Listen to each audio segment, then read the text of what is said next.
Halo, assalamualaikum warahmatullahi wabarakatuh. Jumpa kembali dengan Panjang Spesial. Oke, untuk pagi hari ini kita mau meneruskan yaitu tentang program makan gratis, yang dimana program ini adalah program dari Bapak Presiden kita, yaitu Bapak Prabowo. Oke, untuk videonya kita siapkan dan langsung kita tonton teman-teman. Oke, lanjut. Presiden baru tidak bisa berbuat apa-apa. Mau bikin apa? Bicara aja mengenai makan gratis itu. Itu kan satu isu yang menurut saya sangat sensitif. Itu adalah penghinaan kepada bangsa kita yang memang sudah hina, dikukuhkan kehinaannya bahwa mereka tidak mampu makan. Halo Profesor Rias, pertanyaan saya.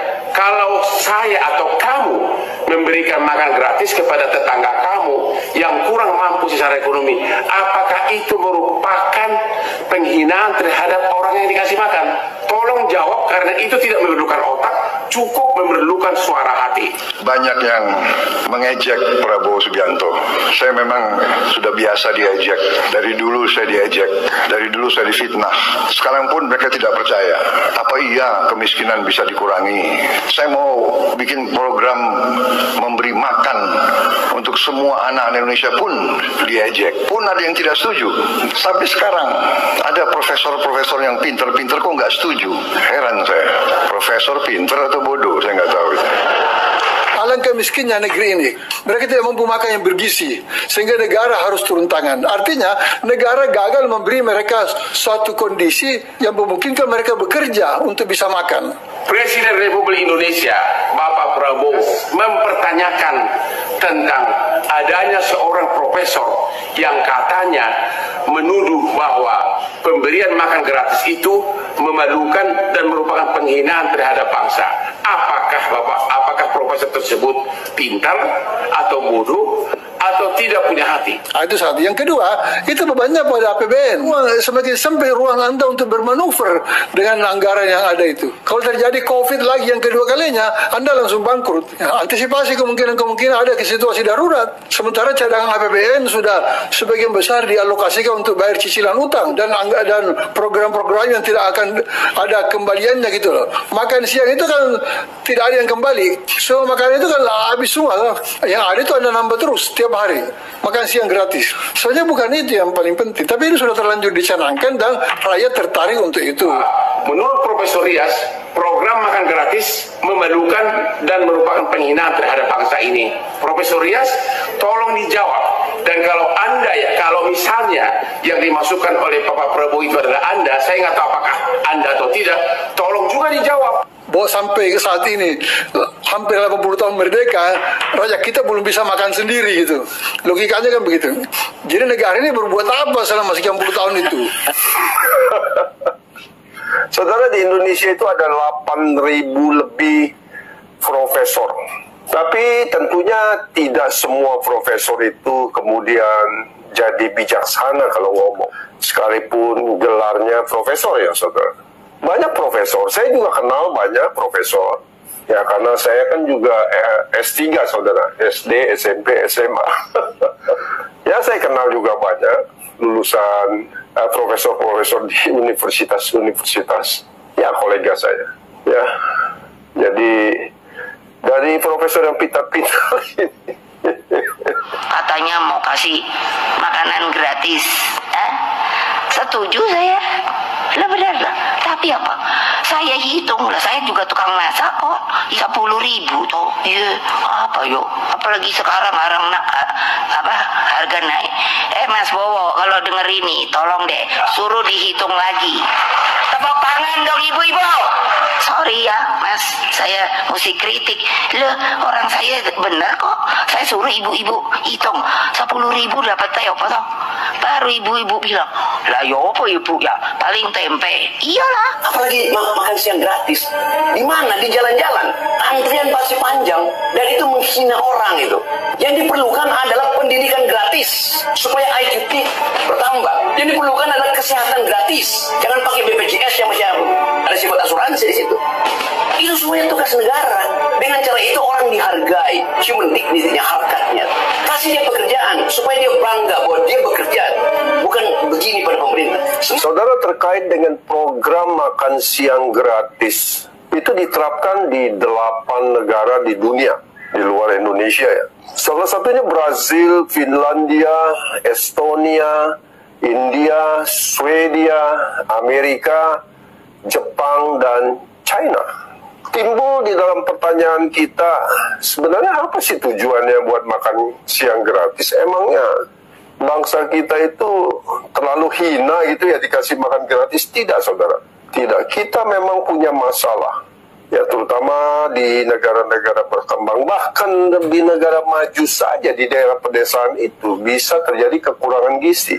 Jadi tujuan daripada makan siang gratis itu atau makan gratis whatever pagi atau siang ya, hasil akhirnya adalah yaitu student learning outcomes, yaitu hasil pembelajaran siswa dan juga capaian-capaian akademiknya.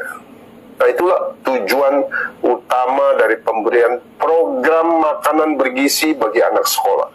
Aneh juga kalau ada profesor yang ngomong ya model kayak gini. Semakin orang dikasih gratis, semakin mentalnya jatuh, yang ada harga diri. Tetapi Jokowi ingin memelihara itu. Berapa IQ nasional kita sekarang? 78,5. Rata-rata normal IQ orang itu 90-100. Kita di bawah normal. Saya masih mendengar beberapa tokoh meragukan kemampuan kita untuk laksanakan itu. Saya tidak katakan bahwa ini bisa selesai dalam 1 minggu, 2 minggu, atau 3 bulan. Tidak ada di antara kita yang punya tongkat Nabi Sulaiman. Tapi kita bisa berhitung, kita bisa mengelola, kita bisa alokasi dana, kita bisa kerahkan sumber daya. Dan kita akan mencapai target yang kita tentukan. Saya hakul yakin, saya pertaruhkan kepemimpinan saya. Bagi saya, makan bergizi untuk anak-anak dan ibu hamil ini adalah strategik. Yang tidak mendukung hal ini, silahkan keluar dari pemerintah yang saya pimpin. Yang kita wariskan itu adalah pemerintahan yang memikul beban sangat besar yang ditinggalkan. Ini karena ini negara, jadi wajarlah ada orang mau seperti Pak Prabowo mau jadi presiden. Kalau misalnya Indonesia ini kita konversi menjadi perusahaan, Pak. Ada satu perusahaan A, situasi keuangannya, utangnya sekian, manajemennya seperti ini, pegawainya hancur-hancuran. Mau nggak Anda menjadi pemimpin perusahaan ini? Anda akan mikir 2 kali untuk mengambil tanggung jawab itu. Ya, karena Anda harus kerja keras untuk membuat perusahaan ini tidak bangkrut. Ada budaya di bangsa Indonesia ini saya perhatikan, tapi kadang-kadang segelintir orang-orang yang menganggap dirinya pintar selalu meragukan kemampuan bangsa Indonesia. Rasa rendah diri, punya gelar profesor, sekolah di mana-mana yang terkenal, tapi mentalnya masih mental rendah diri. Apa yang dilakukan bangsa sendiri selalu jelek. Belum kita bekerja sudah mulai. Baik pemerintahan Prabowo Gibran untuk mewujudkan generasi sehat dan smart melalui program makan bergizi gratis MBG patut diapresiasi. Sayang di balik implementasi MBG tersebut tampaknya memantik beragam persepsi, opini hingga nyinyiran dari sebagian kalangan. Salah satu yang getol mengkritisi program ini yakni Prof. Rias Rashid. Menurutnya, program makan siang gratis merupakan penghinaan kepada bangsa kita yang memang sudah terhina. Logika sesat yang tragis, ironis, dan memprihatinkan dari seorang yang katanya profesor. Seolah memberi makan anak-anak yang membutuhkan adalah suatu kebodohan. Apakah negara hanya boleh sibuk dengan proyek-proyek besar tetapi melupakan kebutuhan dasar rakyatnya? Apakah memberi makan anak-anak yang kelaparan lebih buruk daripada membiarkan mereka merana? Jika ini dianggap penghinaan, lalu bagaimana dengan negara-negara maju yang sudah lama menjalankan program serupa? Diketahui program makan bergizi gratis tidak hanya ada di Indonesia, namun juga diterapkan di berbagai negara di dunia, baik yang maju maupun berkembang seperti Brasil, Finlandia, India, dan Swedia telah lama menjalankan program ini. Bahkan negara maju seperti Amerika Serikat, Spanyol, Portugal, hingga Singapura, apakah mereka juga terhina? Atau justru mereka lebih maju karena sadar bahwa anak-anak yang sehat adalah investasi terbaik bagi masa depan bangsa? Nyinyiran Prof. Rias Rashid mendapat sanggahan dari pengacara kondang Hotman Paris Hutapea. Hotman menantang Rias dengan satu pertanyaan. Apakah jika saya atau kamu memberikan makanan gratis kepada tetangga kau yang kurang mampu secara ekonomi, apakah itu merupakan penghinaan terhadap orang yang dikasih makan? Tolong jawab, karena itu tidak memerlukan otak, cukup dengan suara hati. Tanya Hotman dengan nada menantang. Apakah memberi makan orang miskin itu penghinaan? Apakah membantu orang yang membutuhkan adalah sebuah kesalahan? Pertanyaan tajam Hotman menyentil akal sehat Prof. Rias. Apakah seorang profesor yang katanya pintar tidak bisa memahami bahwa kesejahteraan rakyat adalah tanggung jawab negara? Apakah harus menunggu keajaiban ekonomi sebelum memastikan anak-anak bangsa tidak berangkat sekolah dengan perut kosong? Atau apakah kita justru harus membiarkan mereka tetap lapar demi menjaga harga diri bangsa sebagaimana standar kehormatan versi Prof. Rias? Adakah logika yang lebih sesat dari profesor ini? Merespons pihak-pihak yang nyinyir atas program ini, Presiden Prabowo Subianto mengaku heran ada profesor yang tak setuju dengan program makan bergizi gratis bagi anak-anak Indonesia. Dia pun bertanya-tanya apakah profesor tersebut pintar atau bodoh. Dari dulu saya difitnah, sekarang pun mereka tidak percaya. Apa ya kemiskinan bisa dikurangi? Saya mau bikin program memberi makan untuk semua anak Indonesia pun diejek, pun ada yang tidak setuju.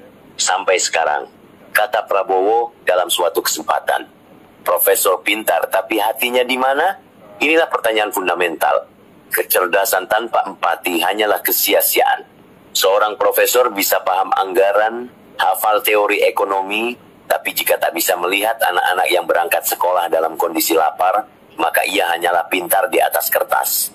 Negara bukan cuma soal angka dalam APBN, tapi juga soal perut rakyatnya. Jangan jadi akademisi menara gading yang buta realitas sosial. Faktanya, program makan gratis bukanlah gagasan aneh. Bahkan, negara-negara dengan ekonomi mapan pun menyadari bahwa menyediakan makanan bergizi bagi anak-anak adalah investasi terbaik bagi masa depan bangsa. Apakah mereka semua terhina? Atau justru mereka lebih memahami bahwa generasi yang sehat dan cerdas adalah kunci kemajuan? Kita lihat lagi nyinyiran Rias Rashid. Ini menunjukkan negara gagal memberi suatu kondisi yang memungkinkan mereka bekerja untuk bisa makan. Itu yang pertama, kata Menteri Otonomi Daerah era Presiden RI Abdurrahman Wahid alias Gus Dur itu. Nah, semakin sempit ruang untuk bermanuver dengan anggaran yang ada itu.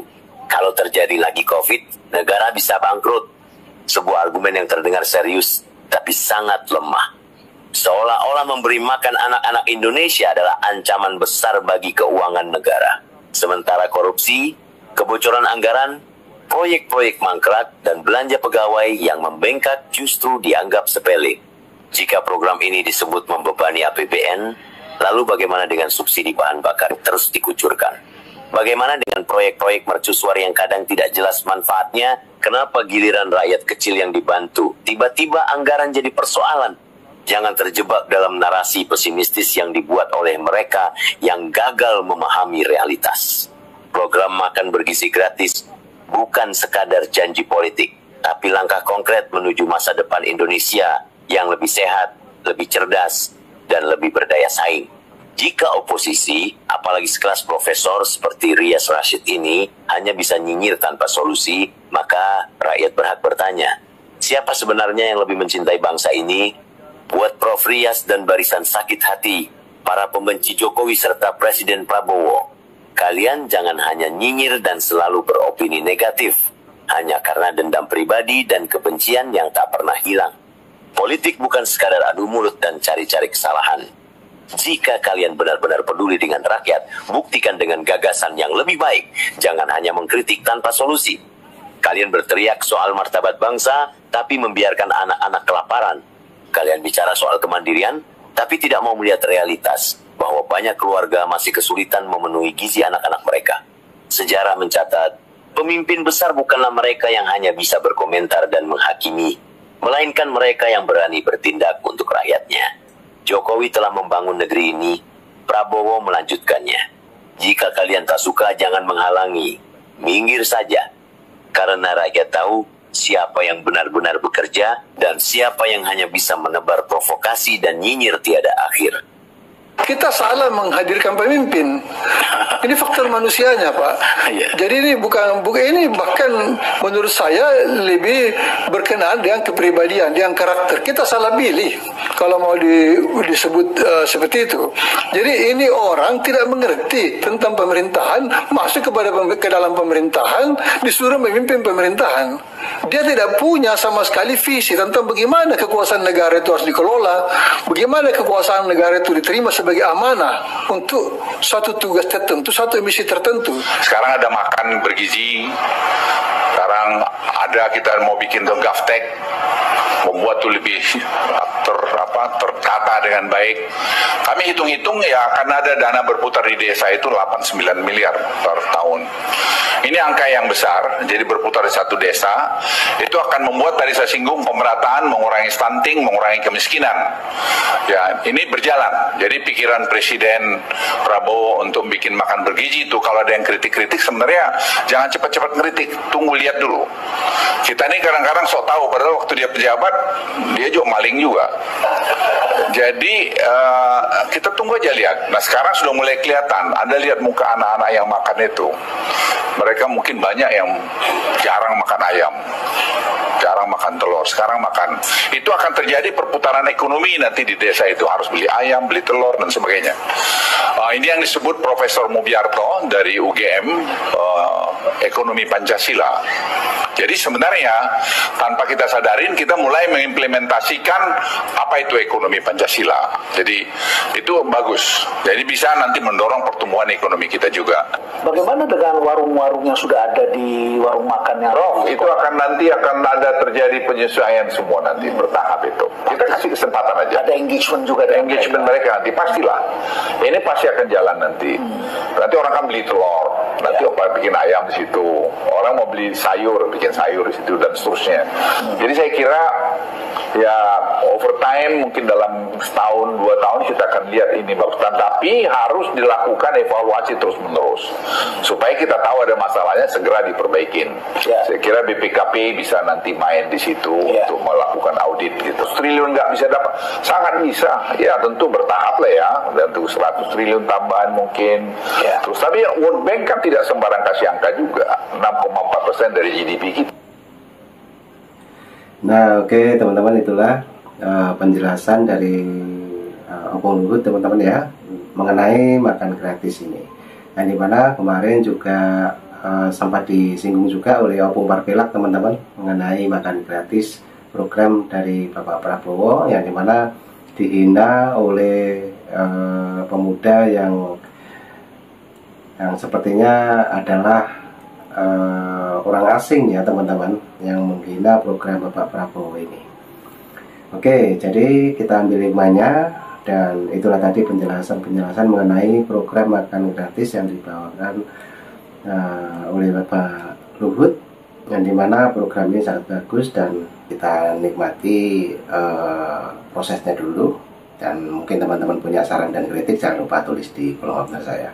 Oke, terima kasih semuanya, sehat selalu dan ambil hikmahnya. Assalamualaikum warahmatullahi wabarakatuh. Sampai jumpa.